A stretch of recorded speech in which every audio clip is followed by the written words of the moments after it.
Enfin, Karate Kid Legends, le nouveau film de l'univers de Karate Kid, est sorti. Cette histoire a ramené des légendes comme Ralph Macchio et Jackie Chan pour une aventure impressionnante. Mais que signifie la fin? Et comment la scène post-générique est-elle liée à la série Cobra Kai? Nous verrons tout cela ici.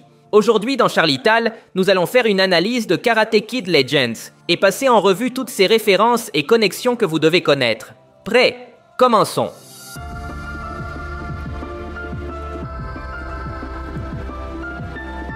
Karate Kid Legends nous raconte l'histoire de Li Fong, un jeune chinois qui a étudié le kung-fu avec le maître Han, interprété par Jackie Chan.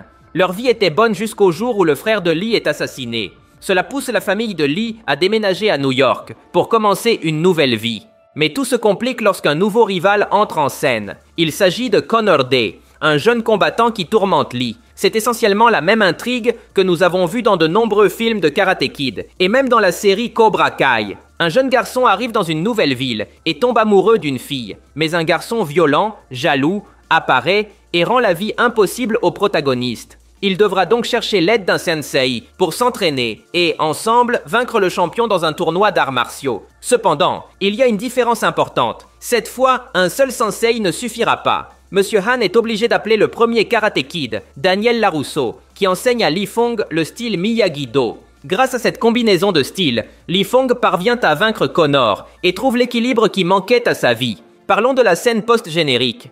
On y voit Daniel recevoir une pizza envoyée par Li.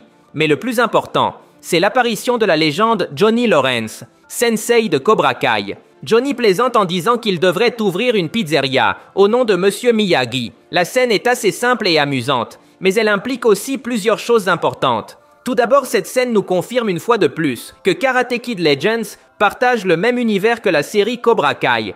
Je peux l'affirmer, car Daniel et Johnny se montrent comme de grands amis. Et cela n'avait jamais été envisagé dans le film original de Karate Kid. L'amitié entre Johnny et Daniel s'est seulement développée dans Cobra Kai. En fait, même avant la sortie, la production avait déclaré que Karate Kid Legends se situerait 3 ans après les événements de Cobra Kai. Mais cette scène post-générique le confirme totalement. Le commentaire sur la pizza est également intéressant, car Johnny dit que cette idée pourrait fonctionner comme le nouveau business des deux. Il le dit comme s'ils avaient déjà une entreprise ensemble. Cela correspond parfaitement à la fin de Cobra Kai. Rappelons-nous que la série s'est terminée, avec les deux sensei partageant des élèves. En gros, ils ont fini par travailler ensemble. C'est pourquoi il est naturel pour Johnny de suggérer qu'ils ouvrent une pizzeria en équipe. De plus, si le film se déroule 3 ans après la fin de Cobra Kai, cela signifie qu'ils ont déjà travaillé ensemble depuis un bon moment. Passons à une autre question importante. Y aura-t-il un Karate Kid Legends 2 ?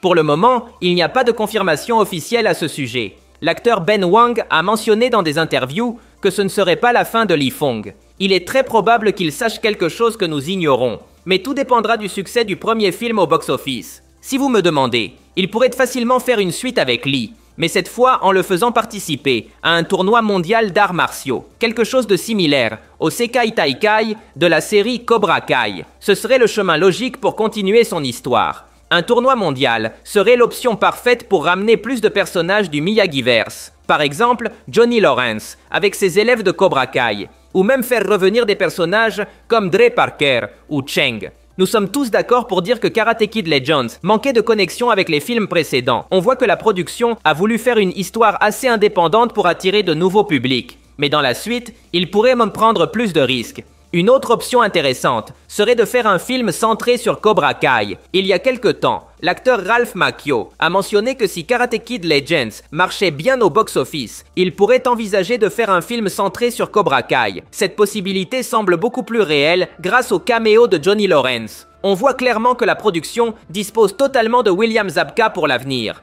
Si vous me demandez, cette option serait également tout à fait valable. Cependant, dans ce cas, il est très probable qu'ils introduisent un nouvel adolescent pour recevoir l'entraînement de Johnny Lawrence. Malheureusement, je doute fortement qu'ils fassent un film centré sur des personnages comme Miguel ou Robbie. On voit bien que la production de Karate Kid Legends a voulu éviter les connexions directes avec la série. Ils ont fait cela pour toucher un public plus large. Ils recherchent un nouveau public. Et la meilleure façon d'y parvenir est de présenter de nouveaux personnages que personne ne connaît. Malgré tout, les fans de Cobra Kai restent une minorité par rapport au grand public qu'ils visent. S'il y avait un film Cobra Kai, ce serait sûrement une aventure d'un nouvel étudiant, comme ce que l'on a vu avec Li Fong. Je veux parler un peu du message du film. Karate Kid Legends nous parle de la façon d'affronter le deuil de la mort d'un être cher. Cela est clair dans l'histoire de Lee, qui se sent coupable de la mort de son frère. La moitié du film nous montre Lee déçu de ne pas avoir pu le protéger. À plusieurs reprises, Lee semble paralysé par le traumatisme de cette perte. Mais peu à peu, il comprend qu'il ne peut pas abandonner et qu'il doit continuer à se battre pour avoir un avenir.